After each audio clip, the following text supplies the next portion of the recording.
Okay, everybody, how are y'all doing today?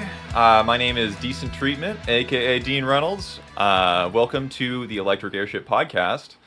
Our guest today is a prolific game developer, artist, composer, and writer in the Canadian indie scene. A real red mage, if you will. Their JRPGs Shrinespark and the unfinished Loathsome Journey of a Sinister Man represent the foremost of an underground RPG maker scene circa 2021. Other titles such as Southern Cross and Doctrine Space boast incredible writing and uncommon levels of intentionality. Their games have a unique historical emphasis with evident appreciation for obscurities throughout gaming history. Please welcome Lintilion, aka Homie Boone. How you doing today? Oh, I'm good, thank you. Hello. How are you? I am rocking and rolling. I'm rocking and rolling. So to kick things off, I wanted to ask about probably your biggest JRPG, Shrinespark. It's one of the largest games you've completed. It's a fully fledged freeware game with tons of hilarious dialogue. So what inspired you to start this project? Um, well, I had made one game at the time, because I felt like making a game. I had wanted to make a game for a while, and so in high school I thought like, oh, I could probably just do it myself if I tried really hard. And so I made a little game, um, Promenade, and then that took like 11 months, I want to say, or maybe eight, between 8 and 11 months. And later, in like the second half, the second semester of grade 12, my last year of high school, I started working at Shrinespark. And I think I originally like made the sprites for it to like test trying to make an RPG in Unity, and eventually I just decided I should just like make this an RPG maker instead. It would be way less of a pain. And then I decided to just use like the test circles I made as sprites, just as the actual sprites. I thought like, oh, maybe it'd be kind of cool if a game looked like this. Yeah, that's such like an interesting quirk of the game, and I feel like maybe one of the ways that you were able to get so far with it was like it's just like very streamlined with the circle sprite graphics. I had like I just copied and pasted them out with like every kind of like color combination I thought looked good within the palette. And then I like what's it called? I like made like a chart of like each color with a circle, and then I would like copy and paste the same face onto every circle, and then that would I Wow. would like, open up another one and do it again. Gosh, what a fascinating process. No, it was the opposite. It was every sheet was like a bunch of duplicates of one colored circle, and then every kind of face on it, and I would just draw more faces to it. I Hmm. like set it up to be like 24 by 24 faces. Right on. So you have like there's somewhere in the ether, like there's this table of faces from Shrinespark with every permutation. That's awesome. Yeah, I have the folder of all the NPC variations. Like imagine this, but like copied and pasted out into 1 trillion colors. Holy cow. That's a lot of faces. That worked out really well, I guess. My goodness. What a great, it's very clever way to streamline the process. And they double as emojis. I like how you use them in the text box as well. Um, yeah, very cool. I I think that was like that specifically was like I was reading like JoJolion, part 8 of JoJo was still coming out. Hmm. And like something Araki does in like part 7 and 8 of JoJo is he'll have like little like characters' faces as emojis in the text box in a really strange way. Where they'll be like, we're talking about Gyro, aren't we? And he'll have like Gyro's face in the corner of the text box for some reason. It's really strange, a really strange Wow. effect. I don't know. I think that stuck Okay. with me. So it all comes from somewhere. I mean, that's a very evocative effect. That was one of my favorite parts was like the sort of web forum that you go into, or like That it's like was a Discord Homestuck. I was chat. reading Homestuck at the time. Okay, very cool. My goodness. And I thought it was cool to tell a story through posts. Yeah, it is. It's very cool. Very cool. Very like I don't know. I guess Y2K or something, right? Okay, Lintilion, that's huge, astronomical even, but what if I told you we were porting Jimmy and the Pulsating Mass? Check this out.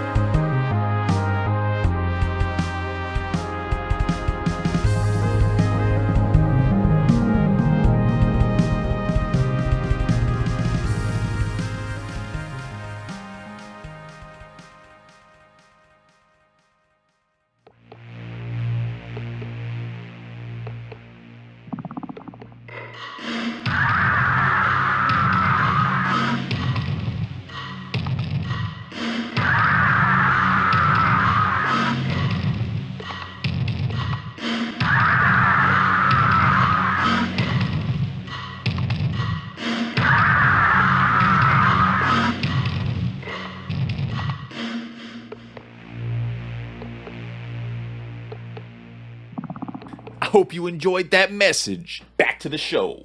I think one of the main appeals of Shrinespark, though, is the writing. You know, you just have tons and tons of writing. You can talk to any NPC, and they have something, substantial to say. So that brings you to my next question. You're very skilled in many media. It's not only writing; it's also visual art and music. Yeah, you're a composer. So they need to come together in harmony. What comes first, the music, mechanics, or writing?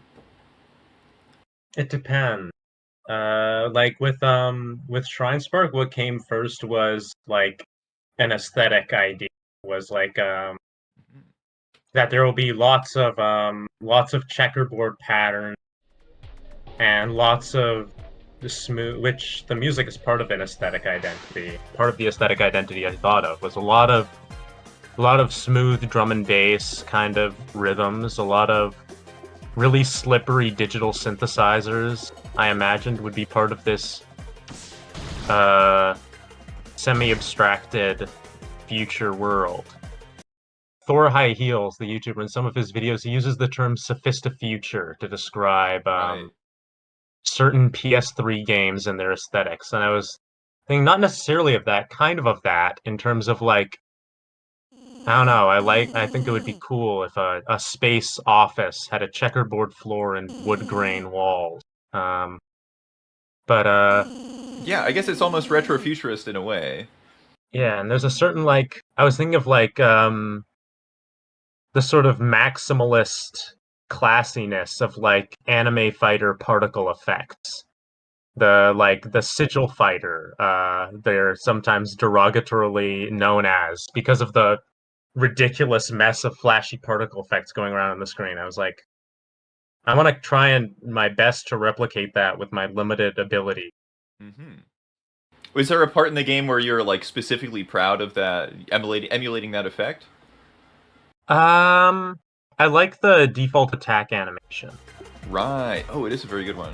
Yeah. It's like, I don't know, it's a little sparkly thing that I like. I don't know, I'm pleased with how it turned out. And I like with the way the noise textures, the like texture overlays on the battles look. Oh yeah, the texture overlay. Yeah, for sure. I'm pleased in general with the way the battle screens turned out with the I got this program like Mandelbulb 3D that lets you like generate fractals and like randomize them and mutate them. And then like take pictures of them against solid green backgrounds. You can cut it out, and so that's how I made like the background sometime. Uh, It's always interesting to hear how artists make the sort of abstract battle background effects. A lot of people they end up like processing pictures of clouds or but people they get to this, similar places in very different ways. So the fractal, that's definitely a unique one. I haven't heard that one before. I don't know. I downloaded it to like mess around with. I like downloading weird old like 3D software like that sometimes, and I saw it and I thought like, oh, I could use this as the battle backgrounds. That'd be cool. Yeah. I think it was. I don't know. They look like a lot of those old fractal like images look like big like sci-fi megastructures to me. They look like Ah. really cool. They look like space. Yeah, yeah, totally. I see what you're saying. It looks like you're in a big cavernous metallic space. That like harsh 90s 3D shading where everything looks super shiny and metallic. Hmm. Totally, yeah, you definitely achieve that effect. Some of my favorite animations from the game were probably like I liked the giant chains, on the map. I just drew those, and I was like, that's so awesome that there's a giant chain. I like Yeah, when RPGs, I like when games have really big animated elements. yeah, totally. When I saw that, I was like, huh, I have no idea why I like that so much, but it just works. And then the other one, I like the massage animation a lot. It's kind of funny, but it's like it works really well. Um, For a bunch of the animations, like the battle animations, I use this program like Blast FX that essentially is like a standalone particle effect generator that you can then render out to a GIF or mhm. like a series of images. And yeah, I use that for a bunch of it. Whoa, that's good to know. My goodness, note taken. I'll have to check that out. Blast FX. So speaking of your visual style, one of my favorite things about your visual style is probably how you use, photographs and public domain drawings occasionally as a basis for almost a mixed media effect. It did kind of end up being like a style of its own, particularly with like some games that I've posted a bit about, like the ant one where they're jumping around in the tube. Uh-huh. Uh, that's like a game where I started really thinking about like I could probably try and like I've gotten good enough at like drawing and stuff now that I could probably combine that with this like stupid photo editing stuff I do to make like something that actually does look like it's just a sprite, I feel like. 'Cause I'm pleased with one in particular. Oh, these are super cool. What an interesting texture. Super evocative. What game is this from? It's like a little like kind of Tamagotchi like game I was working on for a while, and Whoa. I'm probably gonna go back to where you have like a bunch of like little like ant guys with antenna jumping around in a tube, and you can kind of like push them around and like squish them and stuff. That's awesome. So Tamagotchi, does that mean it's like a mobile game or?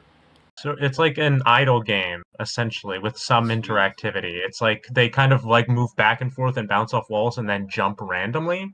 Yeah. And just every time they jump higher, like off, like higher than you've been before, that increases the amount you can scroll up to. And so it just slowly extends more of like the game world you can see. Oh, okay. Wow, that's so interesting. It's like it's an idle game, but you're still sort of rewarded for almost exploration. That's so cool. So, speaking of this effect, one of my favorite examples of your sort of like multimedia stuff is the intelligence core in Shrinespark. It's just this face that goes and like I don't know, like whose is it? What's the story with that? I just took that like from some stock photo online and Ah, like converted it to like I crushed the palette down to 4 colors and then like replaced it with purple. And I don't remember at all. yeah. I So might just have some taken it dude. from something I might have taken it from something funny, but I don't remember. I think it was just a Okay, stock photo. that's cool. Yeah. Okay. The answer to everybody's burning question: who is the face of the intelligence core? Okay. So moving on to another topic, you composed the music for Copper Odyssey, a surreal RPG Maker game, which has become a bit of a cult classic. Uh, how'd you become attached to this? Um, so I'm like, I was in the RPG Maker Discord. So I had, at the time, I was really interested in hardware synthesizers. And so I went on Kijiji, which is a Canadian sort of Craigslist eBay type website, Whoa. and Okay. looked around every so often. And I saw a Korg EMX Electribe MX1 for $240. And I talked him down to 200.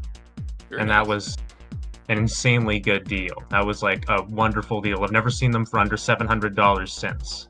Wow. What a steal.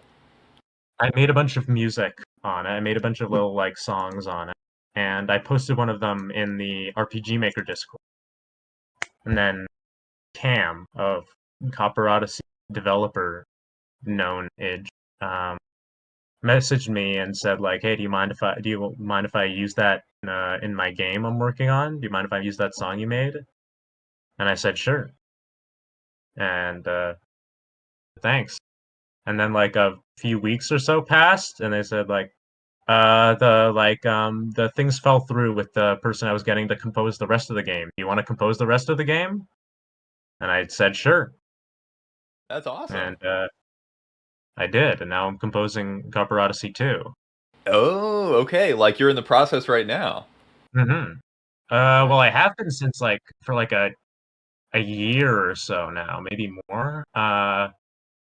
Just like, which it's odd. It's way different. Like having like Copper Odyssey 1, like they asked me to like compose for the game when it was already like halfway to mostly done. Hmm. It was like it released like later that year, or like I started working on it in like I want to say like September or August 2020, like right around when Shrinespark was finishing, and then Hmm. like it released in like July 2021. Mm. But this time around, you have maybe more of a formative impact on like the mood of the game, even as things are developing. Yeah, the kind of the game is being developed at the same time as I'm making the soundtrack. Okay, that's cool. And it does like I've received some messages back from the time of like because it's kind of just like I just send music over. It's like, does this fit for something? Hmm. And like actually Cam does have like a spreadsheet of like areas and situations that will require music, and like that's like crazy to like already have like an idea of that right away. Of like here's all Wow, the places we'll need songs. huge project manager, huh? Thanks for sharing about that process. That's awesome. Uh, One of my favorite things about Copper Odysseys is the unique cast of characters. Do you have like a favorite character? It's gotta be Mr. Wood. Mr. Woodcut. Hmm. Okay, why's that? I don't know. I think his face is funny, and he goes like, "Oh!" He's like, I don't know. He's funny. Yeah, okay. Well, now everybody knows. That's awesome. Cool. Loathsome Journey of a Sinister Man. Gotta love it. It's a canceled JRPG with a brooding yet tongue-in-cheek mood. Really an evolution from many of Shrinespark's ideas. Um, can your fans expect anything more in this universe or in a similar aesthetic vein? The thing is, like Loathsome Journey, I pretty much like have fully abandoned. I don't know until like maybe I like see an image of that and like think like, man, I should just make that.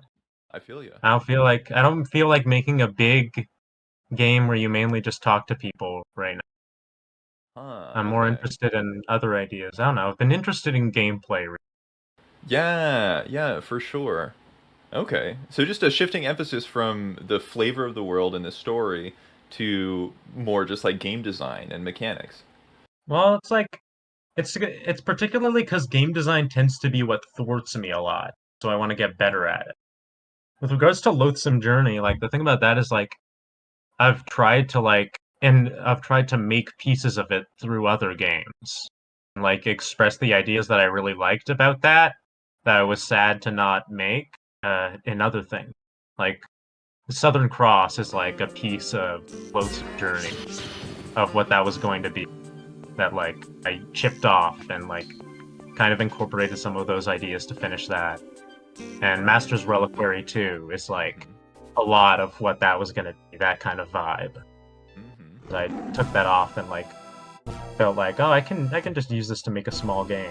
It's kind of That's a really good practice, I think. Whenever I feel like, oh, I don't know if this mechanic is like gonna work in my big project, maybe I'll splinter it off and I'll like make a little game jam project so I can, you know, still explore what depth there is to explore, right? And yeah, I'm glad that you feel sort of like you've you've explored these ideas in some capacity. You've gotten to finish something with them.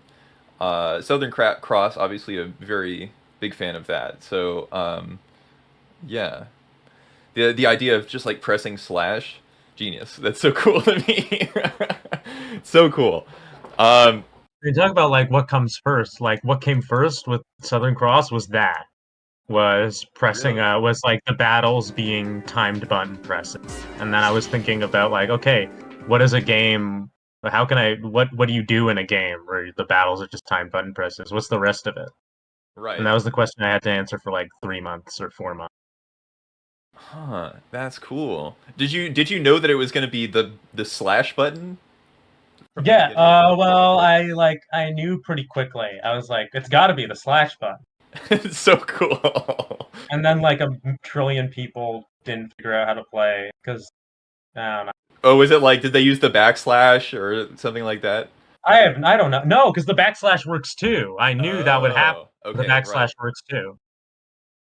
I don't know. It's just people couldn't figure it out. That's wild to me. To me, that was so intuitive, but my goodness. I mean, some people just got to get good. Some people There's just a got to bunch get of good. comments on the itch page saying like, I don't get it. How do I play? I just die instantly? What's going on? Yeah. I don't know. But it's probably like my most popular game next to like Shrinespark, and it's a lot smaller. Yeah, yeah, it's a lot small. It's so evocative. It's such a tight package, you know. You get to the end and like, man, the ending scene is just so worth it. My goodness, the atmosphere, the sort of like the vague impression of like a JRPG on like the NES or something. Yeah, you can tell you really did your homework in that regard with your reference material and everything. Um, yeah. So at any rate, thank you so much for talking about Loathsome Journey and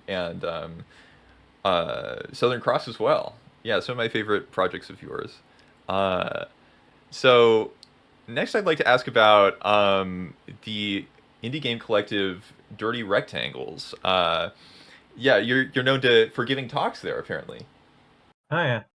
It's not really a collective. It's like a, I don't know, night at a bar once a month where like game developers Oh, go and like it's like an open mic and you can oh, show off what sweet. you're doing there. I don't know. Yeah, I've been to things like that. Yeah. So when did you become active in the Toronto indie scene then? Uh I guess kind of like August 2023, like around when I graduated was when I started getting more involved in Toronto game scene stuff and like because I was graduating and so It's like, okay, now I got a network and like, yeah, yeah, and also it was like COVID restrictions were coming off, and like this thing was finally in person again after not being in yeah, person for 2 years. yeah. It's so surreal to get into a space where there are game developers in a, like a ton of them in a room. You know what I mean? Because like, at least for me, like starting out, a lot of it was just like online. You know what I mean? Um, yeah. So that was a big mind expanding moment for me. Um, so what's the indie game scene like in Toronto then? It's chill, It's chill. good. Uh, Probably at least from my perspective, there are a lot of game developers. Uh, Hmm. I don't know, it's good. I haven't participated in any in-person. Yeah, I I don't know. I just haven't. I've There's always been some other thing going on to do. Isn't like I think Ludum Dare is coming up, so maybe that's an opportunity. But Is it not pronounced dare? Is it not let 'em dare? Huh. yeah, I don't know if it's that one or yeah, it's some other 48-hour jam maybe. But There's like the TO jam. I keep meaning to participate. yeah, I'll just have to participate in the next. there you go. Um, very cool. Uh, so you are the type of person who makes a hobby out of playing really old games. That gets me thinking. What was your very first? My first game? Yeah. Um, I have no idea. Probably a Flash game. It might be WikiWoo 2. WikiWoo. Okay. Give me the synopsis. What is WikiWoo? WikiWoo 2 is a game I played on. Probably the first game I remember playing on my mom's MacBook. Um, Flash game on freearcade.com, where you play as like a like it's like an edit of the NES Mega Man sprite, but he's orange. He's just entirely orange and Right. has like white circle eyes. And you have to run around on these you have to like wherever you run, like the platforms get painted yellow after being like transparent. You got to paint all the platforms yellow by jumping on. And then there's also like NES Waddle Dees, like from Kirby's Adventure, running around, and those are the enemies. Um, and of course, if you touch them, you'll perish. You're done for. But Right. if you collect, it has an interesting mechanic wherein if you collect this power pellet, uh, those enemies will instead fear you, and you'll be able to collect them for points. Whoa. So really a mishmash of all these weird retro game ideas, and also like a strange, like Splatoon like before Splatoon. Um, that's fascinating. My goodness. And then and then there were also like little like slides where if you stepped on them, they'd slide you down to a lower platform Hmm. as like a trap of some kind. I never got particularly far in it, but I found out recently I could play it again on like Flashpoint, so I might try and beat it. Because there's only like 10 levels. I think.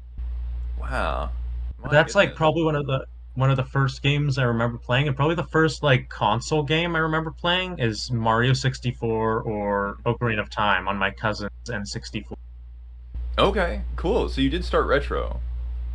Okay. Well, it wasn't that retro at the time. Is this like it was like 2005 or 2006? Right. Okay. So not that retro. I would be like at my cousin's house playing them, and then like in 2007, Uh huh. 2007, 2008, me and my brother like got a Wii, Uh huh. and then we would play on the Yeah, naturally. Okay. Cool. My goodness. Super Paper Mario left a big impression on. Super Paper Mario. My goodness. I have yet to play that. That's definitely on my backlog. So does that experience still inspire you today? In your game development? The experience of playing Flash games definitely does, and the experience of like the sort of like stuff like Mario 64 and like Zelda kind of like mainly inspire me of like an idea of like what video games are to me and like a like almost on like a genetic level. Hmm. Like very ingrained to the point that I don't engage much with them. They're the foundation sort of.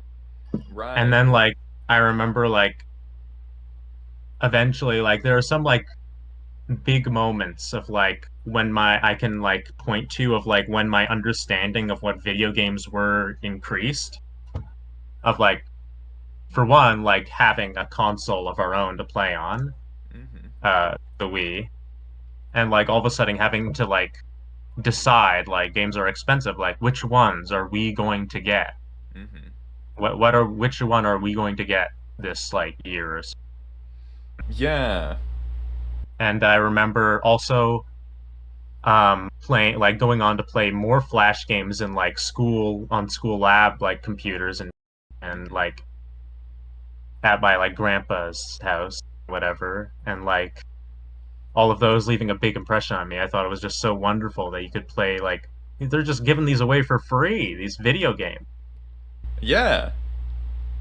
I remember my cousin, my older cousin at the time at my grandpa's place was started like said like he want like he was gonna like show me a game because like I was like interested in flash games and shit. And he showed me Matty Thorson's Untitled Story Hmm. and a Metroidvania they made. Oh, a whole like flash game Metroidvania. Very cool. And that like probably had like one of like that like blew my mind at the time. And the fact that it was like on someone, it wasn't on like oneMoreLevel.com or like FreeArcade.com. It was on MadMaxGames.com. I was like, what? Some person made this. People make Wow. video games. I could make video games. I'm people. Yeah. Okay, so something about the website drew that connection for you as, like this is one person who made a video game. It's their artistic vision. Hmm. That's so cool. Like that game made an insane impression on me, the feeling of playing that game. I begged my dad to let me download it on his computer. Let's see. You might have heard of them from making Celeste and stuff. Oh, wow. Okay, so big name. But I don't know, this is just the one that like my cousin showed me and I was like, what the hell? I Yeah. didn't know a video game. I had never played a Metroid or a Castlevania or anything before this. This was my introduction to the genre of search action. Wow. I don't know. I was so shocked that a game could be like this. It was like incredible to me. Yeah, and I mean, there is something that really conveys the idea of a like an independent developer about the sort of MS Paint graphics, you know. Um, and it's very definitely very inspirational to see how this transitioned to their later work. Um, my goodness, I had no idea. So, Untitled Adventure by Entitled story. or oh, Untitled Story. Yes. Okay. I'll have to give this a look. See, that's so fascinating. My It's a goodness. cool game. Hmm. I like the music a lot. I like the atmosphere of the beach song. Uh There's a huh. song that plays on the beach. That's very nice. Okay, cool. I'll keep my ear out, keep my eyes out. That's awesome. So, Oh, and there's one like boss theme I thought was just like the most badass ever as a 7-year-old.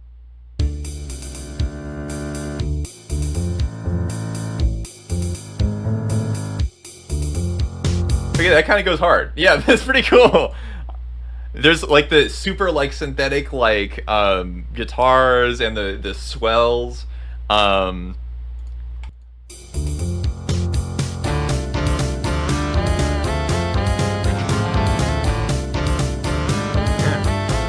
yeah, that's cool. It sounds like I don't know. It sounds almost like a rubber duck or something.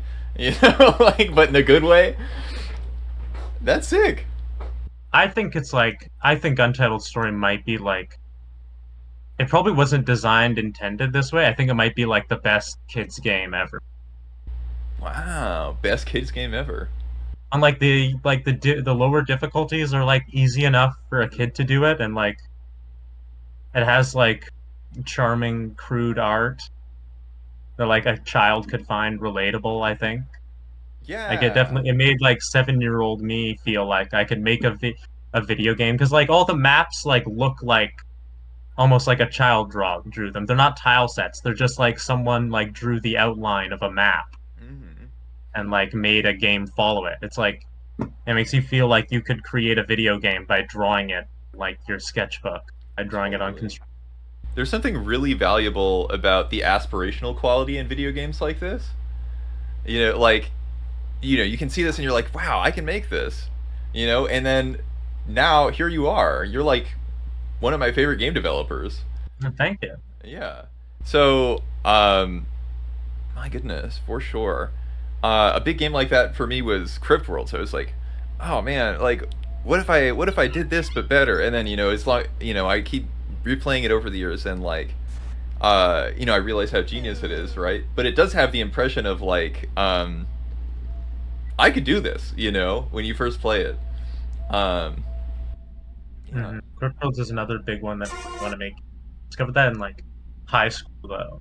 yeah, I yeah. discovered actually I remember I first played like that's another big one is finding like was it indiegames.com or indiegames.net Hmm. that's not or like around anymore. Did Terry Kavanaugh run that? Is that is that true? I don't know. Um I've never heard of this website. and it's like or like freeindiegames.net or something. Yeah, I guess like big one for me was like Game Jolt. Uh, just poking around at all the weird things people posted on Game Jolt. Yeah, freeindiegames.com. I wonder what this website was, but it like led me to find I think it was like more of like I don't know, like experimental like indie games developer crowd over there. I played a lot of weird games, and that's where I got my introduction to Lilith Zone's work. through No Escape Saga. And then later Oh. I found her website, Cicada Marionette, like organically by just like searching around for weird websites. Like found it in high school, found out this was the same person, Ah. and I downloaded a bunch of her games, played them. What a crazy website. It's definitely like an interactive experience. And that again increased my understanding of what video games were. Hmm. Totally. You know, like begging a friend showing me Minecraft in like elementary school, Hmm. and like thinking like I can't believe something like this could exist. I can't believe there's a game that's literally exactly like the real world. I remember like thinking at the time, I can't believe it. It's like real life. That's how I felt too. I remember my first time I saw Minecraft. I was like at a sleepover. I was like, this guy has a pet wolf, you know, like, and you can mine coal. You know, you can do anything. Mm. Yeah, I started like my friend was I had a friend who was a big like Redditor computer science guy and like grade like 1. What the heck? That's crazy. He brought me he like I like went over to his house and like he showed me Minecraft in like beta 1.1 or 1.2. Whoa, early adopter. Like beds had just been were the new thing. And so you could skip the night. And he was like, you know, like it's kind of like cheating to like skip the night like that. Like I don't know. That's like a central mechanic now. That's so crazy. Oh my Yeah, and goodness. I remember making a big cobblestone tower. Uh huh. Just a big cobblestone like rectangle. Thinking like it's got 7 floors. Yeah. Wow. 7 floors. My goodness. I think that's the first thing a lot of people make is a big cobblestone or like wooden plank tower. Um, was that like one of the versions before they had like the generation of stuff where it was just like one chunk or No, no, that was like no. It was like it was still in beta. oh right. It was like 1.2. Like there was like mining, there was crafting, there was the Nether. Uh-huh. The Nether was like the last update before I joined. Yeah. Oh, okay. Right on. Right on. And Minecraft left a massive impression on me. There was like a period of my life for like a lot of elementary school and middle school where that was basically the only video game I played. It was Minecraft.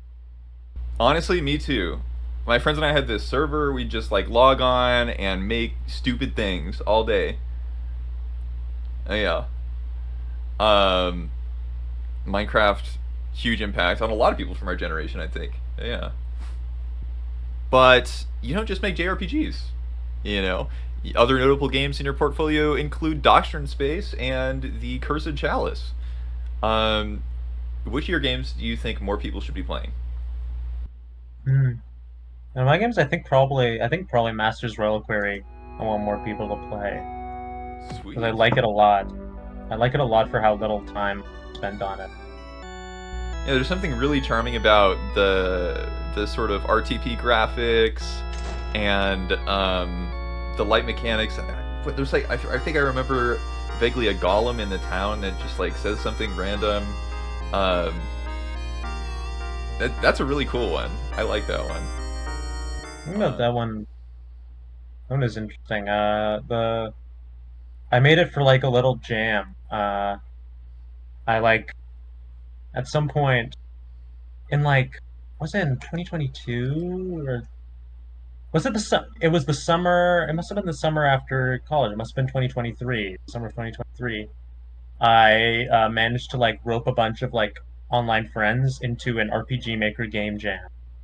A bunch of friends who had never made games before. whoa, that's awesome. And so I was really excited for that. And so we each got like 2 days to work on a game.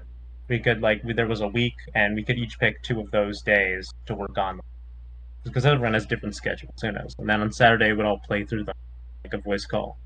And I was so embarrassed of mine, I like muted myself and walked around the room, paced around to while I was like listening to it. I don't know. I was just so embarrassed of it at the time.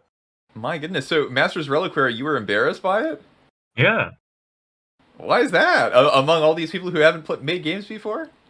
because it's very like weird and serious. I thought it would be cringe. I was worried it was cringe.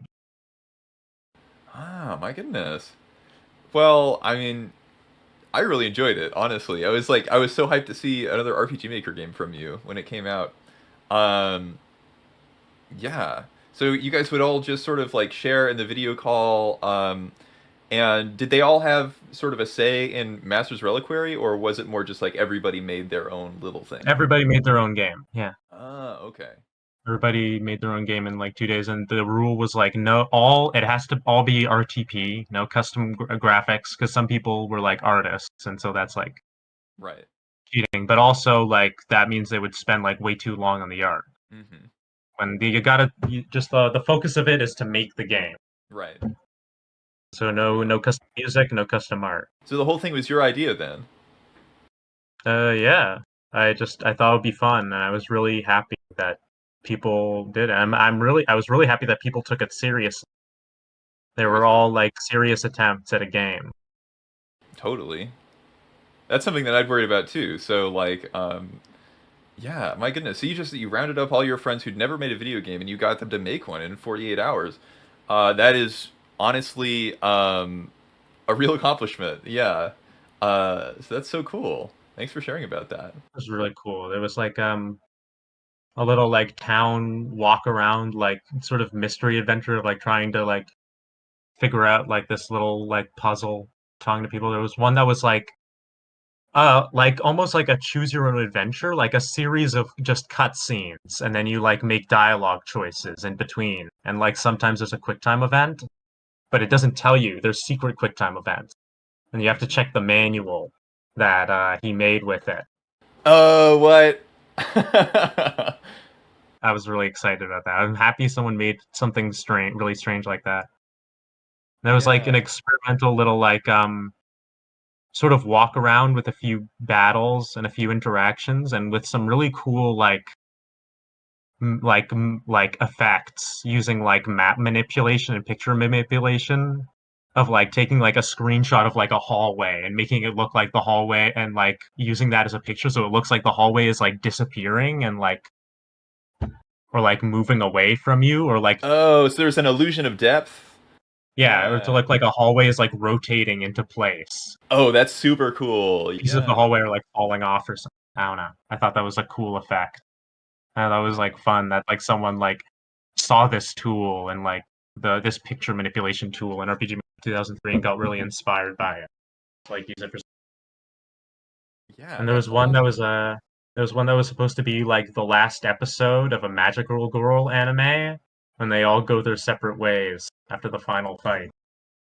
I thought it was fun how many like how each party member has so many skills for one fight that then like you don't get to use again. Oh, so it all takes place in one fight, and then it's like they One go their fight separate ways. and then the cooldown, and you get to see the like where are they now of like the little cutscene of like this person comes in. It's like they became a paleontologist.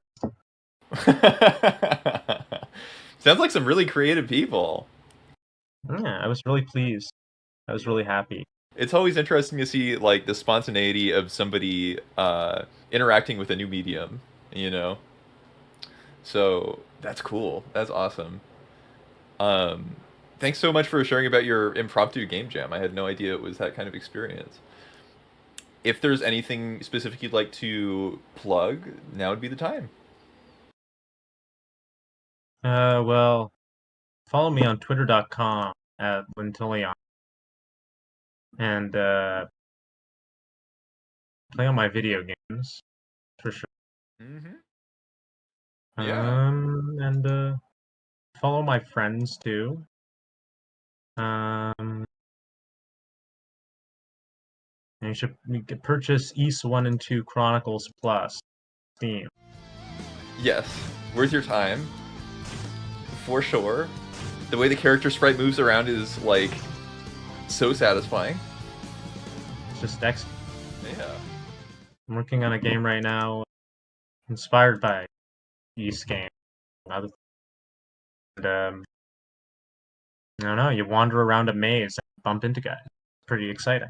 My goodness. Yeah, that's so refreshing to hear that somebody's working on a bump combat system nowadays.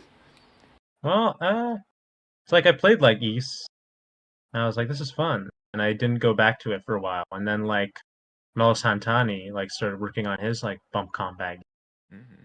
and Sylvie made a bump combat game too. Mm-hmm. And I kind of like think about it again, made me want to go back to East.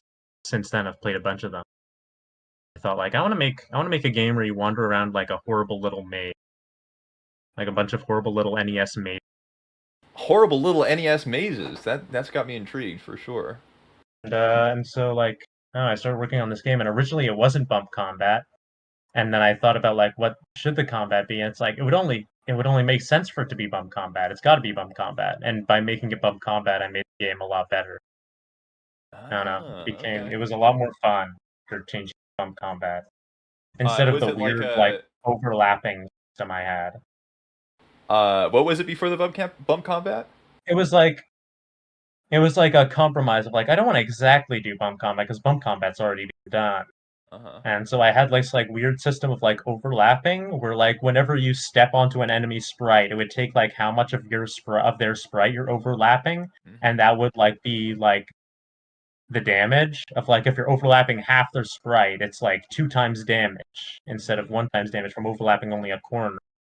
And if you step onto their whole sprite, you're overlapping them entirely. That's like a critical hit. That's like 6 times damage.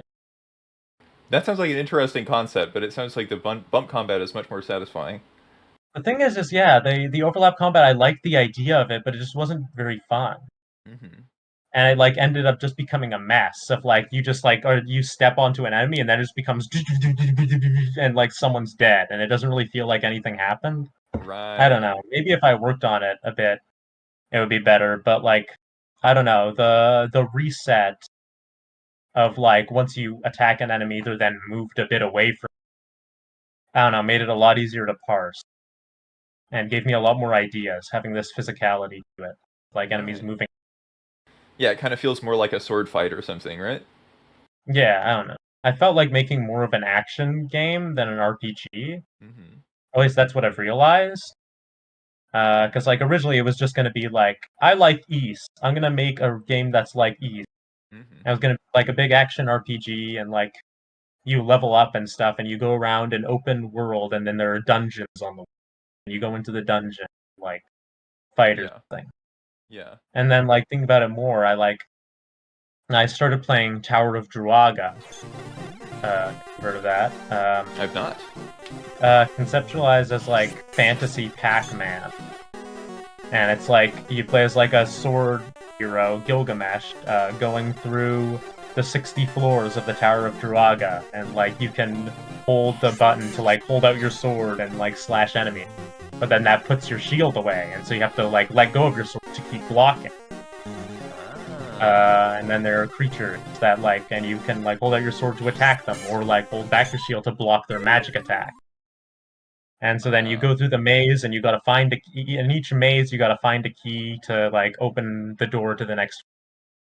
And then there are also like there's a hidden treasure on each floor.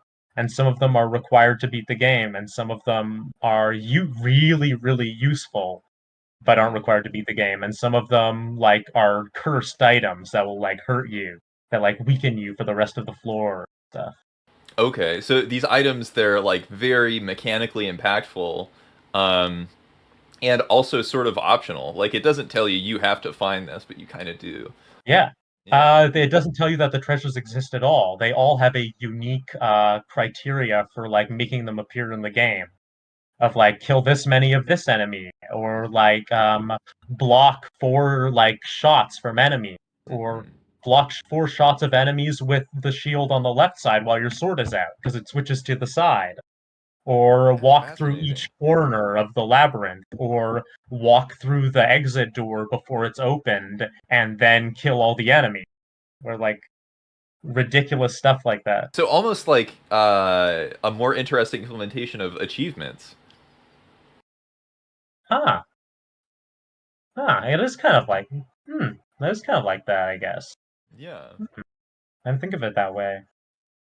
Yeah. Yeah. That's definitely got me thinking. I love the idea, the flavor of being Gilgamesh, and it sounds super mechanically interesting. Definitely up your alley. I'll have to check this out. Could you repeat the name for me?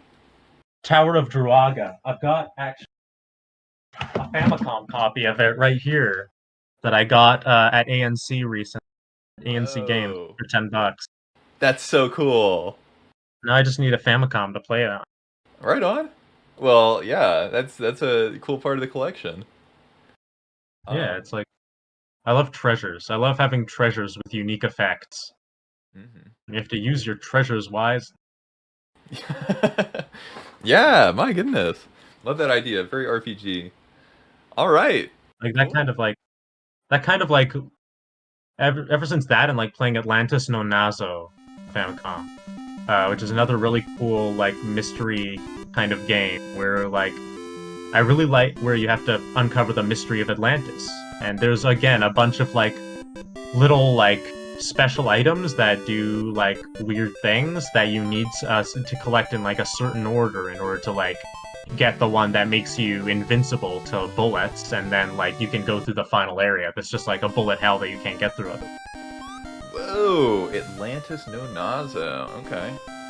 I've been really enamored with those two, and actually Doom as well, but for different. I've been really interested in Atlantis no Nazo and Tower of Druaga and Void Stranger for like the kind of exploration-ly search action kind of feeling they have, the mysterious feeling they have in games that are just like a set sequence of levels. Like I've grown really interested in like what you can do to play around with like a set like level 1, level 2, level 3 kind of structure. Okay. So playing with these sort of like old ideas that haven't been explored much since like the 80s, 90s, Um yeah, I And that's think the thing. mhm. That's the thing is like Atlantis no Nazo is from that era. It's from like 1986. Mhm. And I really appreciate it how it has 100 levels. Atlantis no Nazo. It has 100 zones of Atlantis. And you go zone 1, zone 2, zone 3, zone 6, zone Mhm. 7, zone 11, zone 12, and like you start like skipping zones, and you like I didn't even notice until like a few like cycles later, a few like game overs, and I was like, huh, I just skipped straight to zone 6. Where's zone 4 and 5? And you realize that there's like secret warp zones you can find that like take you back and forth through the level. Or like Ah. one thing I like really enjoyed was like there's one level that's like a cavern, and like you like go through, and then like eventually you get to the next door and to the next level, and then there's more level after that door, but you don't have enough time to go through it. You don't Mhm. have enough time to go through it. You just have to go through that door. And so I realized later, like on the first level, if you jump over the exit door to the next level, there's another door after it, but it's like blocked, like the levels that you come out, like the doors that you come out of when you go to a new level. Mhm. And I realized that I could throw my bomb attack into it and it would blow open the door, and I could get to a new level that way. And then I realized I could probably use that on the doors that appear when I've gone to a next level to go back to the door I came out of. And I could, and it resets your timer. So you can go through the cave level and then go to the next level, then bomb open the door to go back to the cave level, and it saved the point at which you go back to it, but with the timer reset, so you can go through the rest of that cave level and get to an extra door that goes to zone 30 instead. Oh, and then the number is very big, and you're like, there's a zone 30. Yeah, and it's like I don't know. It's awesome that like I figured out like that like I can manipulate like the way the levels lead into each other and the Mhm. timer to like use this little trick to go further in the same level and like Mhm. get somewhere else. That's so fascinating. I thought like that's like it's so cool how much like depth there is and how you can manipulate. It's very like straightforward like level 1, level 2, level 3 kind of structure.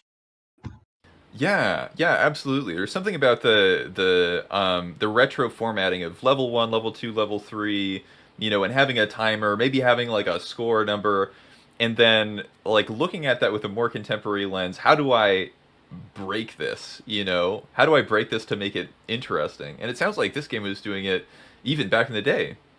Oh, the Sunsoft, they're geniuses over there. They made Gimmick. You know Gimmick? I don't know Gimmick. Gimmick rules. That is a very interesting NES game. I gotta play Gimmick now. Yeah, it's got I'm in my great emulation era. music. Great music on Gimmick. Okay. But yeah, like I don't know, it's just I don't know, I found that game like fascinating. And like Etrian Odyssey with like its like set sequences of floors, but then like on like after you go through like the first stratum on floor 6, you can find like a secret passage that leads back up into like floor 5, and then you can find this whole extra route that doesn't interact with the main route down through the first 5 floors. You can find this whole extra secret route that leads way back up and culminates in like being able to open like a locked door that leads back into the first floor. And it's like I thought that was really cool how like each level hid all these like secrets from me that I didn't even know were there. There was this whole other side to the level. Really feeds replayability and this illusion of a larger, more developed world. Yeah. Yeah. It was like so awesome when I figured out like, oh, like these like big maps for these levels, there actually is something in all of those tiles. I just haven't seen it yet. I just have to like keep going further, and eventually there will be a way around to like get into those areas. Wow. My goodness. All right, food for thought. I'll have to check these out for sure. My goodness. I've been really interested in gotta hone my capabilities. Okay, cool. So that's something to look out for in your next project uh, at Lintilion on Twitter. Very cool. Have you played Demon's Crest? I feel like I've heard that name, but I couldn't tell you what it belongs to. Yo, it's a Super Nintendo game. It's blowing my mind right now. It's Oh, you play like as that weirdo from Ghosts and Goblins. exactly. Yeah, but it's like it's got this weird like melancholy mood, right? And it's almost like a Metroidvania in that you get different sort of traversal upgrades as you continue, but it's also suspended in more of a retro like first level, second level, third level structure, right? So you backtrack to older levels, and you realize sometimes that, oh, if I just go this separate way, this secret way, sometimes areas that aren't even necessarily barred by the Metroidvania upgrades, um, there is a huge, crazy slug boss or something. You know what I mean? And so that's how the progression happens. Is you find these crazy secrets. Um, Yeah, that game is awesome, and it holds up today, which is strange. It like plays like a Souls-like. Yeah. I've been playing a lot of I played a bunch of MSX games recently. And those are cool. MSX? Like the MSX computer. It's like an old 80s personal computer. Yo, that's lit. I have not explored that sort of area of video games at all. The like old retro PCs. Yeah, I've only started exploring that like pretty recently, like within the last year or two. And it's been inspiring games I made. What's the best example of a game from the MSX? On the MSX? Uh-huh. Uh, there's like a few that stick out to me. Uh, if I load up the emulator, it'll show me my recently played, and that'll jog my memory. Yeah, Stone of Wisdom was pretty cool. Another like sort of action dungeon crawler of just going through a bunch of little floors of challenges and stuff. And I just enjoy that type of game. So Yeah, just looking at the graphics real quick, there is something very charming about this like creepy goat thing in the darkness. Um, oh yeah, that's weirdo. I don't yeah, know what like their deal is. They don't really move. yeah, it's like one of the more developed set pieces I can see, but um, yeah, my goodness, it's just like why did they put that there? You know what I mean? But it is very cool. Yeah, what is it? Like Penguin Adventure is really good by Konami. That is Hideo Kojima's design debut. Is What the working on fuck? Penguin Adventure for the MSX. That's actually so insane. And then he worked on Metal Gear for the MSX. Um, So was Metal Gear first released on the MSX? yeah, I believe so. RoboFrog was a cool little puzzle game. Oh, Sewer Sam sucked, but like observe this. Do you mind if I stream Of something? course, yeah, go ahead. Just like look at this. Let me just look at the intro. Mhm. That is insane. Yeah, one, like,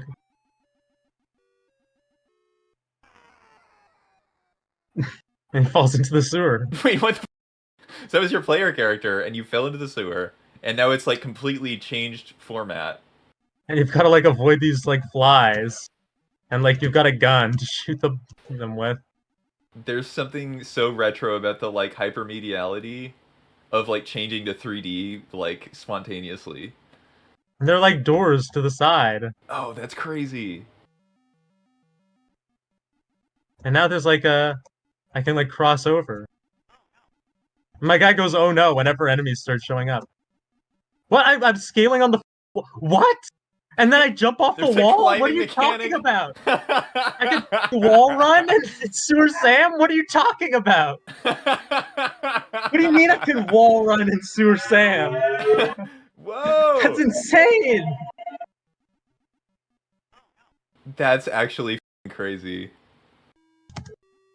Yeah, and you die in one hit, and like The colors are insane. Like, he's like this weird pale shade. Something you only get in these older games. he's small. He's smiling when you look to the side, but frowning when you look away. It's like, look this way. Don't go backwards. That's a good. Oh, am I out of bullets? Oh, you can run into bullets? Okay. No, I'm stuck. I'm stuck. I.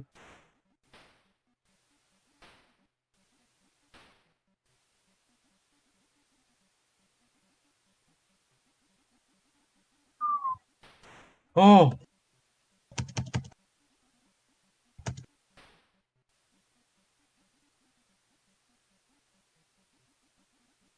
that's crazy how like precise the collision Yeah, detection you're is. having to be very precise there. Oh, I'm blue with envy. Let's stop! Stop! Why does this happen? I can't avoid them. Oh my goodness. Yeah, it looks like maybe a bit floaty in terms of like trying to hit the flies and stuff. Uh but very cool. Thank you so much for your time today, Lintilion.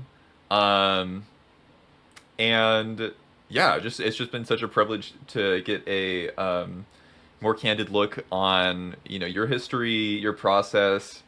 Um yeah, so I appreciate it.